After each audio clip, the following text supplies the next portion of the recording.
Here with reaction, the author of Trial of the Century, coming out soon. Fox News legal analyst Gregg Jarrett is in studio. Author of the new bestseller, Get Trump, Harvard Law professor Alan Dershowitz. Good to see you, Professor. Congratulations.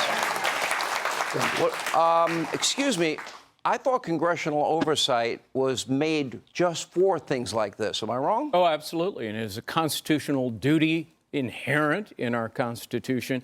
Pomerantz writes this book amazingly, openly admitting that they targeted Donald Trump because of his politics, and he vented openly how much he hated Donald Trump. And he had to be, quote unquote, stopped because, he writes this, Trump posed a real danger to the country and the ideals that mattered to me.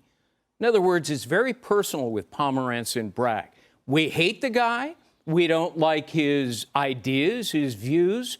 So we're going to target him specifically. Don't worry about a crime. We'll scour the books. We'll find some offense to pin on him. We don't really know what it is yet. He hasn't decided. And that simply underscores the folly of the case against Donald Trump. And, you know, Pomerantz actually is violating the canon of ethics that govern prosecutors. The DAs must never be influenced by political bias, hostility, or personal animus toward a potential subject. That is exactly the kind of ethical standard, when violated, gets lawyers disbarred, and they should be. Professor, we talked a little bit about this last night, whether Donald Trump in a venue where Democrats outnumber Republicans 9-1, can he get a fair trial in New York City? And your answer is hell no. And you believe he will probably be convicted, but it'll be overturned. Now, this DA ran on a platform to get one man, Donald Trump, go after one organization, the Trump organization, and go after one family. Is that prosecutorial abuse? Is that selective prosecution in your view? Absolutely. There ought to be a law. There ought to be an ethics concept that no district attorney can ever run for office targeting a particular individual and promising to find the crime against that individual. If a DA wants to do that, he can move to the former Soviet Union. He can move to Iran. But in the United States of America, prosecutors should not be allowed to target individuals and then rummage through the statute books. I want to make one more point, though, about congressional authority. You remember a couple of days ago, the president of El Salvador said that this decision to prosecute affects American foreign policy. He said, basically, don't ever tell us anything about democracy anymore.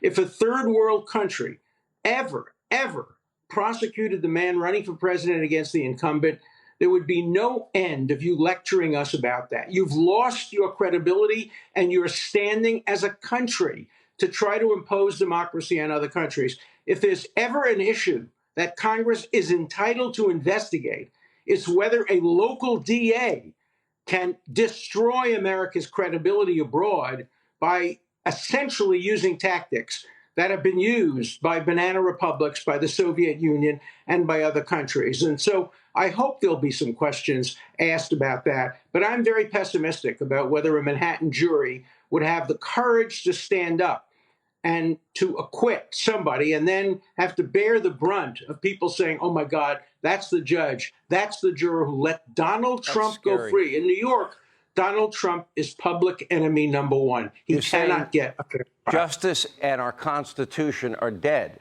if we don't have equal justice. That's what you're saying, and I agree with you. Well, they need a change of venue, and I don't think that's going to happen. Let me I have 30 seconds. I'll give it to you, Greg. Do you agree with the professor that if he doesn't get a change of venue, it's going to be guilty? I do agree, although it will eventually be appealed and overturned.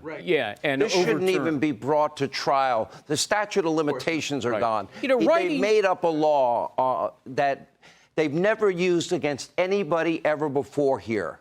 They have destroyed the presumption of innocence that every citizen is supposed to enjoy. Nancy Pelosi clarified that. She says you get your day in court. You get to prove your innocence. No, she obviously slept through her civics class in 6th grade. I think she slept through every day after. Anyway, Yeah. Greg, good to see you. Good luck with your new book soon. Professor, congratulations. Get Trump a top seller, Amazon.com, Hannity.com, bookstores, well, major ones around the country.